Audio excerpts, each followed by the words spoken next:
Welcome into Pregame Central. We are presented by the USVI. The New York Jets will host the Los Angeles Rams today at MetLife Stadium. There is a man on a tear. That's Davante Adams, of course, last week against the Jacksonville Jaguars.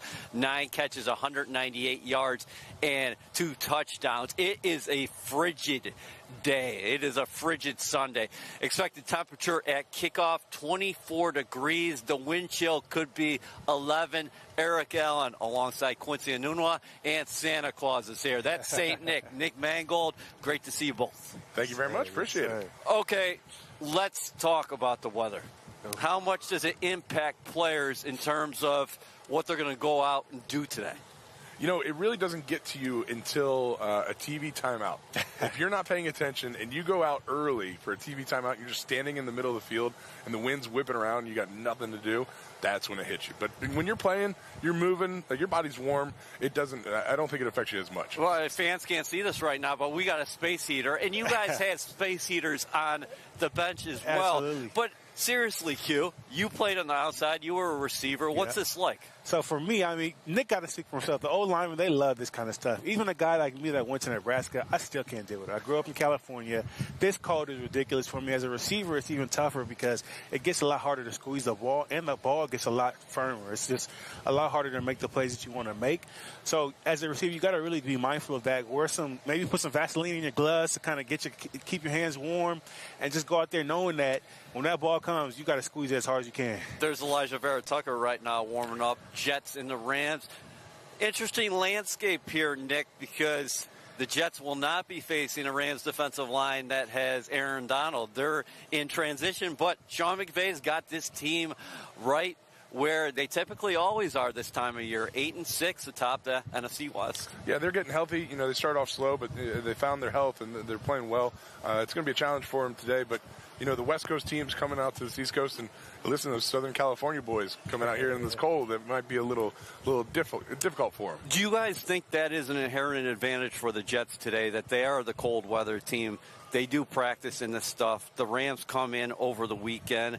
They're playing out there in sunny Southern California, excuse me. And they actually play indoors, and also this is an early start.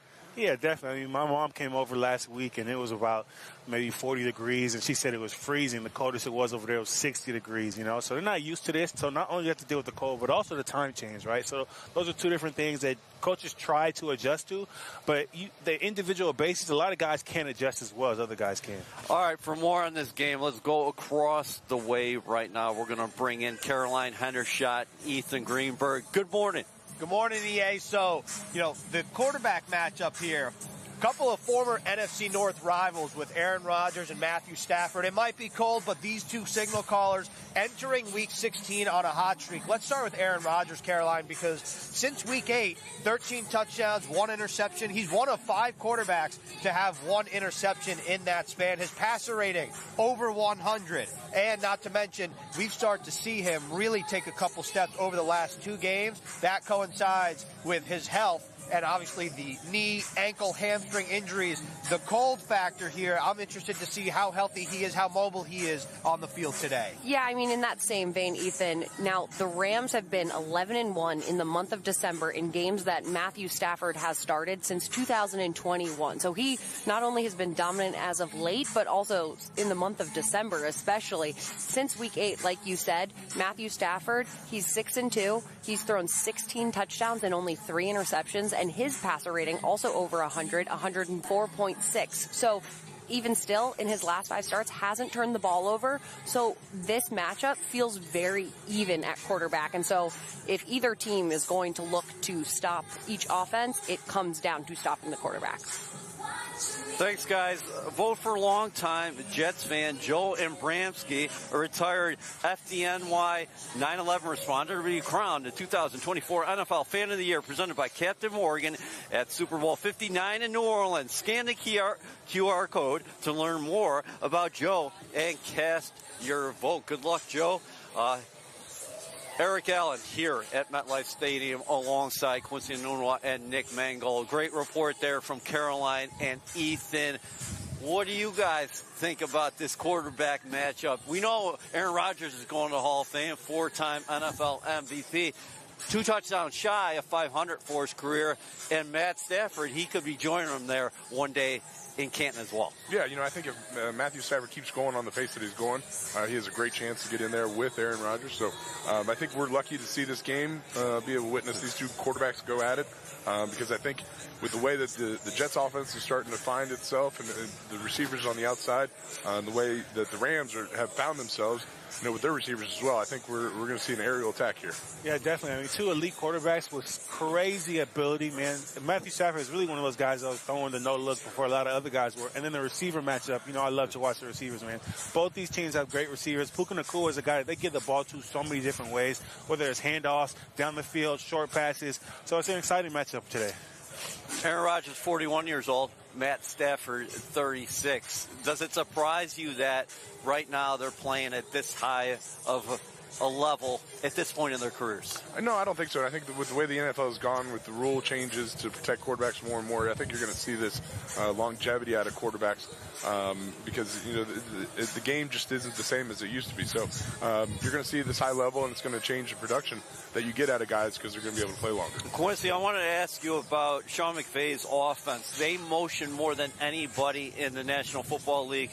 How much do you enjoy that as a player? What kind of pressure does that put on opposing defenses? Yeah, I mean, they just got a chance to play a team that did that a couple weeks ago in Miami, right? So they have a taste of it. But as a player, it really depends on who you are in the motion system, right? Because you might be the guy that's just motioning just to get across the field and not get the ball. But with this offense, though, everybody gets an opportunity to get the ball. That's what I like about it. Puka Nacua is motioning back and forth. Cooper Kupp is motioning back and forth. So these guys are getting a lot of opportunities to see what the defense is doing, right? It's a man zone read, whatever the case may be. So I like how they kind of function on their offense, and it's going to be exciting to see how the defense defends it. Nick, the Jets have been living in those close games here this season. They go down to Miami, lose in overtime to the Dolphins, unable to put that game away in the 4th quarter. But last week, they got over the hump against the Jacksonville Jaguars. And the other thing, Aaron Rodgers has continually said throughout the season, we got to score 30. Well, the Jets scored 30. They did, and I think what we're seeing is the offense is really starting to click. I think we're seeing Rodgers with a little bit more health to him. He's looked really good after the bye when he's able to take time and get himself right. So, again, he had the torn Achilles, and that's going to take time no matter who you are. And I think we're now seeing him hit his stride, and with the weapons he has, we're going to see some good football. Yeah. You guys both played in between those white lines. Is there anything to plan spoiler? Obviously, this season hasn't gone the way the Jets intended. 4-10 here. But the Rams, like we talked about at the top of the show, tight NFC West race. They're sitting there at the top. Caroline and I talked about this week that the Rams indeed would be the NFC West champs if the season ended today. Both them and the Seahawks have identical records atop that division. Yeah, I mean, ultimately you want to win the games regardless of whether or not you're playing spoiler, but that's a big part of it. I think I think Nick will kind of speak to it a little bit. He had a quote that I liked, but I think ultimately you want to go out there and make it tough on other teams. You want to make it hard for your future playoff chances. Yeah, you look at it, and unfortunately right now, this season obviously did not go the way the Jets wanted it to. And the coaches know that, players know that. And now at this point, why not get people to join your misery, and put them in a bad spot?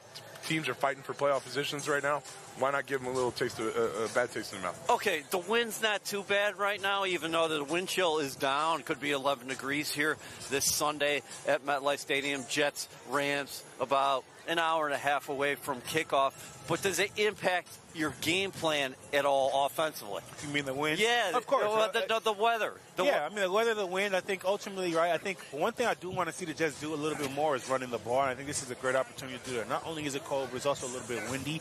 This is a great chance to get, Bilal Powell. Bilal Powell is coming on. Breece Hall, the ball, right? Our guy right here, Braylon Allen, right? Get these guys opportunities to get down the field. What do you make about some of these guys coming out in warm-ups? They got maybe some tank tops showing off the guns. I saw a Ram before walking around this field shirtless, Nick. I get some people, try to play the tough guy sometimes, and that's a whole thing. Me, I'd rather stay warm until I have to. Now, I didn't wear sleeves, so I played into the part as well. But, coming out for warm-ups, you want to get your body warm, so there's no point in being extra cold to warm up. Were you a lineman who wore the long sleeves? There's a lot of guys say you don't wear the long sleeves. No, you don't wear sleeves. You never did, even going back to Ohio State at 55 when you were in number 55? Ohio State, I don't think so. But, yeah, no sleeves are allowed. You can put the coat on the sideline, but once you're on that field, you're sleeveless. That's a no-no. That's a no-no. That's old school football. Absolutely. Nobody will be allowed that. No, especially me at Nebraska as a receiver, I couldn't do it either. I know the O-lineman can't do it. Yeah, no gloves. Yeah, that's a different one for me. No gloves. You don't need gloves on these mitts. You're worried about the ball being too hard. Divas receivers. Before and actors on one injury we're going to have to really keep an eye out today for the Jets defensively is Quinton Williams. He did not practice this week with a hamstring. And that would be interesting how the Jets would transition if Big Q's not in the lineup, because he's a cornerstone piece for this franchise. He is. He's a run stuffer. He plays the pass well, does everything for him. And so hamstrings can be tricky, and if you can't get it warm and you can't get it right, you don't want to risk further injury. So I hope they play it safe. Q, I wanted to ask you about Sauce Gardner. Carolina sat down with him earlier this week for a Jet Spotlight that was on Jets Game Day that airs Sunday mornings on CBS, 7:30. Shameless plug. Also on NewYorkJets.com and YouTube. But he got that interception last week against the Jaguars, and he's been playing more confident the last couple games. What have you seen from him, and what do you think about today? Yeah, man, I'm glad that he's playing more confident. I'm glad that he's finally getting back into the groove that we know he can do. I think the biggest thing that we didn't see before was that it felt like he might have been also dealing with an injury. There's no way for us to know, but I definitely wasn't seeing the Sauce that I know he can be. Right, so last week it was good. He was playing physical. He was really going up there trying to make plays. Across from him, not to kind of move the attention off of Sauce, but Quintez Stiggers also had a physical day as well. I enjoyed watching him. So this DB tandem, a lot of guys are learning and growing, and hopefully, going into next year, they have a little more confidence. But DJ Reed expected back in the lineup. For more on that receiver matchup today, let's go back across the way. Here's Caroline and Ethan. Yeah, so you guys were just talking a little bit about defense, but on the offensive side of the ball, both teams have a nice duo in the wide receiver room that have been really helping out their quarterbacks. For the Jets, of course, that's Devontae Adams and Garrett Wilson. In the last 2 games, Devontae Adams has had 307 receiving yards, 3 touchdowns. So he and Aaron Rodgers have really been finding that groove as of late. Garrett Wilson, on the other hand, he leads the Jets with over 80 receptions. He's only 67 yards away from 1,000 receiving yards on the season. And if he gets to 1,000 receiving yards today, he's going to be the 5th player in NFL history to have over 80 receptions and over 1,000 receiving yards in their first 3 seasons. So those 2 really big keys for Aaron Rodgers today. This might be one of the best wide receiver duos on each team, like in the Week 16 slate. Not only Devontae Adams and Garrett Wilson, you guys talked about it a little bit, Puka Nacua and Cooper Kupp. Since Week 8, that's really the threshold and the theme between these teams and specifically these quarterbacks. But for Nacua and Kupp, since Week 8, Nacua's 3rd in the NFL in receptions, in receiving yards. Cooper Kupp is 7th in touchdowns. Like, the connection between Matthew Stafford and Cooper Kupp, we've known about this for years. The emergence of Puka Nacua feels like has taken this passing game over the last 2 years to another level. So for DJ Reed and Sauce Gardner, like you mentioned, EA, like that's going to be a big matchup. And Jeff Ulbrich said DJ Reed is tailor-made for these kinds of matchups where you got to be gritty, you got to be scrappy. And so the Jets might be healthy at corner, but unfortunately Jalen Mills at safety placed on injured reserve earlier this week. So that's going to be something to keep an eye on as well. Thanks, guys. Nice job. Speaking of gritty and scrappy, Eric Allen here with not only Quincy Enunwa, but Bilal Powell here on Pregame Central. So great to see you. Man, thank you for having me. How's things going for you? It's going good. Coming in for the holidays, what better place to celebrate Christmas than New York City? No doubt. What's it like being with your former teammate right now? Good, man. I'm thinking of the last time we were out here against the Rams. You scored that nice touchdown, that back end zone right there. I got a nice block on the what was it? It was a free foot. Yeah. It was a nice play, man. I wish we would have won that game, but now thinking about that, right? There's some good times, right? The Jets are looking for some good times. Can you kind of bring us back down memory lane. What are some good memories that you have while you're back here? Just the fans, man, the teammates, the locker room. Those are the things that you miss when you walk away from the game. Embracing the big time moments in some of the big time games. Big picture. What have you made of the Jets this season? Had expectations up here, Bilal, and of course, a lot of adversity. You hate to be in this position as a player, as an organization, especially when you look on paper and the New York Jets are just talented across the board. It's just some things that never just, probably didn't fall their way. And, it's all about now finishing the season and trying to gain some momentum for next year. How hard is that for a player? Be in this position at 4-10. You got 3 games left, and there's going to be a lot of changes in that locker room and also in management. The Jets are interviewing for GM position. They're also going to be interviewing for a head coach. You said the word interviewing. Yeah. This is an interview now. Yeah. These last few games are an interview for everyone. You're evaluated when you get new management coming in, new coaches coming in. You're evaluated on film. So you want to put your best out there and understand. And if it doesn't work here, it works for 31 other teams. Q, of course, interim GM Phil Savage, interim head coach, and Jeff Albrick. You got to feel good for Brick getting that win last week against the Jaguars. It's been a long time coming. Oh, man, it's been a tough time since he became the head coach, right? I think we would have loved to see him get some more wins, but it just hasn't fallen through for them. They've been close in so many games now. I think it's around 7 games that they've been one-score games. They just hadn't been able to figure it out. So hopefully these last 3 games, he can really put some more stuff on tape for this team. But Bilal, we're watching Garrett Wilson right now. 67 yards shy of his 3rd consecutive 1,000-yard season. Already north of 80 catches for a 3rd consecutive season. What have you thought of his growth and development?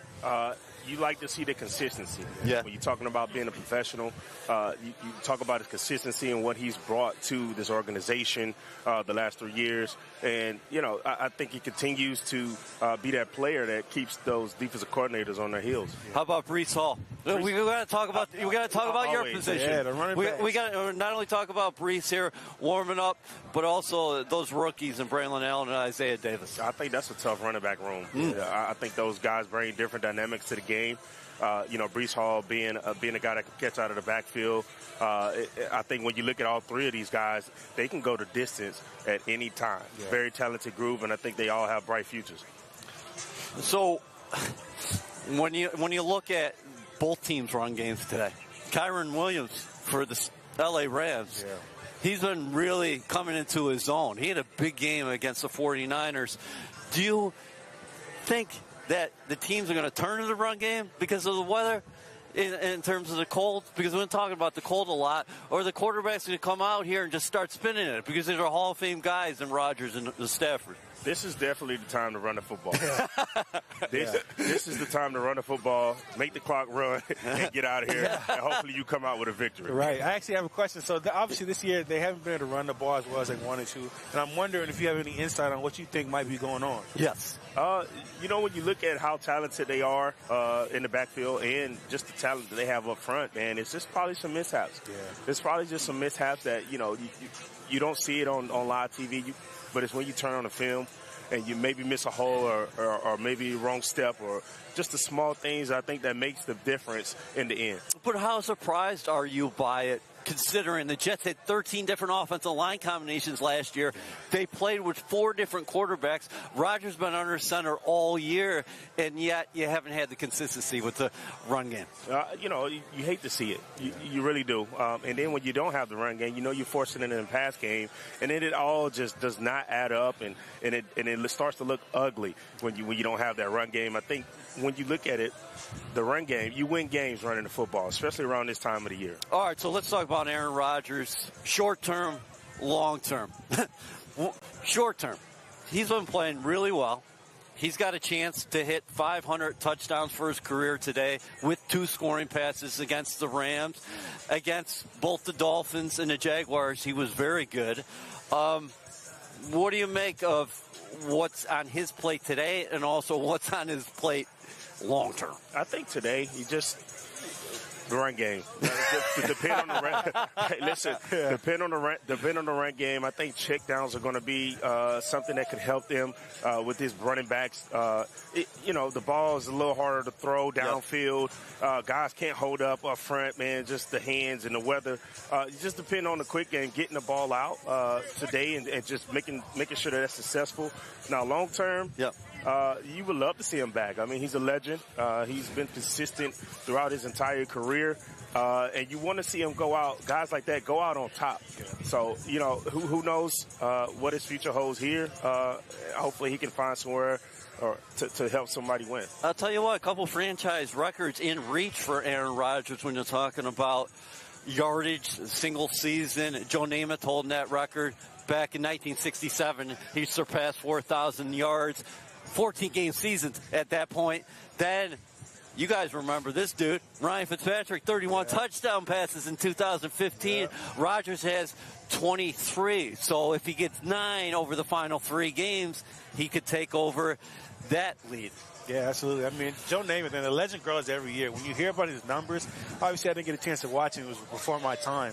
But, man, he put up some crazy numbers. For him to be right there, and Aaron Rodgers is going to take 18 games to beat him. I mean, 17 games, excuse me, man. That guy is real deal. Yep. Aaron Rodgers warming up today. Jets, Rams here at MetLife Stadium. Bilal, storylines aplenty here for the Jets as they finish up the 2024 season. We talked about the GM search before, and you spoke about the players looking at this as their own interviews. But earlier this week, the Jets completed interviews for the GM position with Thomas Dimitroff, John Robinson, and Jim Nagy, of course. Your thoughts on any of that? I think you have to find the GM before you find your next head coach. Okay. There's some good GMs, I think, that could come in and help this organization go in the right direction. And there are some good head coaches that can come in and help this organization. Q. Yeah, I agree. I mean, honestly, at the end of the day, the GM and the head coach, obviously they work hand in hand, but the GM finding the head coach will allow them to just kind of work step by step as opposed to there being some kind of friction. Yeah, and Dimitroff is a guy who's got NFL GM experience, as did John Robinson, of course, with the Tennessee Titans. Dimitroff, a lot of success there with the Falcons. Aaron Rodgers warming up today. Jets, LA Rams at MetLife Stadium. Braylon Allen, Isaiah Davis, you said you want the Jets to lead into the run game. Playing behind a guy like Brees, how much do you think they can absorb from him here in his third year? I think you can absorb a lot. You have to be a sponge when you're a young guy, and you have to stay ready. And, I think these guys, just looking at what they've done with the ball in their hands, I think the thing that you never have to question with them is their preparation. So I love to see them, continue to just take his lead, follow his lead. Are you guys excited about the offensive line pieces that are in place for the Jets? You got Joe Tippmann in his second year at the pivot at the center position. John Simpson signed in free agency, the left guard.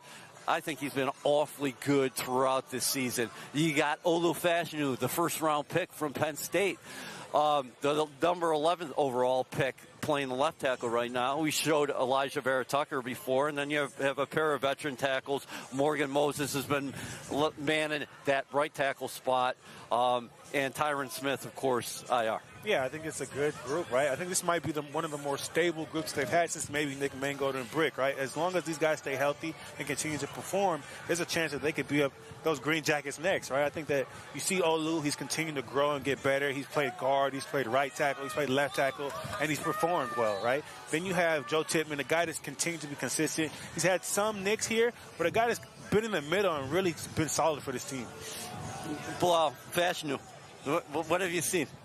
He's a very talented O-lineman, and I think he's going to be for a very long time. He reminds me a lot of the Brickenshaw Ferguson. I like that comment. If he can stay healthy and consistent, I think he's going to be a guy that sticks around for a long time. I wanted to ask you both about the receivers that Caroline and Ethan were talking about before over there in the Rams, Puka Nacua and Cooper Kupp. How much do you as a running back, appreciate receivers who get after you in terms of blocking. Yeah. Oh, listen. When you have a guy out there that can block, that's when the big time plays happen for a running back. When you have receivers blocking downfield, blocking on the outside, that's the difference in an 8-yard game and an explosive 70-yard run. Yeah, I say it every week, right? Like, if there's a big play from the running back, the receivers are downfield blocking. That's what it is every single time. And so, I had to tip my hat to those guys because they're not one of the taller receivers, but they have stocky receivers that go out there and they're physical. Not only in the pass game, but also in the run game. They make those blocks down the field. They're not afraid to get their head in there. It's a good group right there. It's going to be a challenge. Alan Lazard has returned to the lineup, and he's a guy who gets after it. I wanted to speak to the dynamic here with Garrett Wilson and Devontae Adams. Yeah. How are they helping each other in terms of freeing space? I think they complement each other. You can't focus on one or the other. Right. They both bring different things to the table. Right. Two receivers that the route tree, man. They got all three levels of the field that they can attack you. And like I said, man, before, it's one of those things where defenses are on their heels. All right, where are you going to be during the game today? I'm going to be up top, warm, drinking a hot coffee somewhere. Man, great seeing you. That is Bilal Powell, folks. Always great to see him. We're going to go across the way right now. I think little X factor. Oh, hold on. Speaking of coffee, I think Bilal saw my notes. Duncan, the New York Jets and Duncan are back with another holiday sweepstakes. Text SIPS to 26154 for your chance to win 2025 Jet season tickets and a free year of Dunkin' coffee. Terms and conditions may apply. It is time now for X Factor. Let's go across the way. Here's Caroline. All right, my X factor for today is going to be the Jets offensive line. And this is because Pro Football Focus has a stat where it measures the offensive line's efficiency with pressures, and there's obviously weighting towards sacks allowed, but the Jets rank 4th best efficiency in pass blocking, and they're tied for 4th at an 88.0 score. They have been playing at a very, very high level the last, I want to say, 4 weeks in particular, with everyone getting healthy again. Aaron Rodgers was asked about it this past week, and he said the way that they played last week was maybe the best game they've played all season. I had plenty of time to throw. I didn't take any shots. So if the Jets want a repeat offensive performance, it starts up front. And Morgan Moses called Kobe Turner, the Rams defensive tackle, baby Aaron Donald. So yes. I'm going to go with eye discipline. We talked about the receivers that the Rams have. Well, they motion more than anybody in the NFL. Last week, Puka Nacua motioned on 48% of his snaps. He has the 3rd most yards off of motion in terms of receiving yards off of motion in the NFL this season. So that's definitely something that Jets defenders are going to have to keep an eye on is don't get baited. Don't take the cheese, Quincy. Listen, mine would be time of possession. Why? Because the Jets are 28th in time of possession. In the last 3 games, the Rams have done really well in time of possession. That's part of the reason why they've been winning.